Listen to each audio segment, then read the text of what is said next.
Hi అండి, నమస్తే. నేనైతే వడియాలు పెట్టానండి. ఫుల్ వీడియో పెట్టమన్నారు కనుక మరలా నేను వీడియో పెడుతున్నాను. ఫుల్ వీడియో అయితే చేయట్లేదు, షార్ట్ వీడియోని పెడుతున్నాను. ఆరిపోయాయి, చక్కగా ఉన్నాయండి.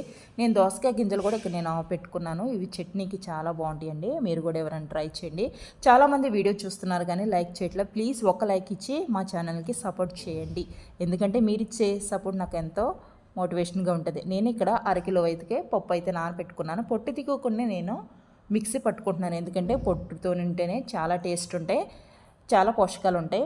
మిక్సీ పట్టుకున్న దాంట్లో జీలకర్ర ఉప్పు కూడా వేసుకొని చక్కగా ఇది కలుపుకోవాలి. నిన్న నైట్ నేను ఏదైతే ముక్కలు కట్ చేసుకొని దీంట్లో అంతా వాటర్ అంతా పోయేదాకా పెట్టుకున్నానో వాటిలోని చూడండి ఎంత మంచిగా పసుపు అయితే పట్టేసింది. చాలా బాగుంటుందండి పసుపు వేసి ఇలా పట్టేసుకుంటే చాలా రోజుల నిల్వ కూడా ఉంటాయి. పట్టుకున్న పిండిని దీంట్లో వేసుకొని చక్కగా దీన్ని మొత్తం కలుపుకోవాలి. మనకు నచ్చిన సైజులో ఇక్కడ పెట్టేసుకుంటే ఆరిపోతాయి. వీడియో చూస్తారు కదా, అయితే లైక్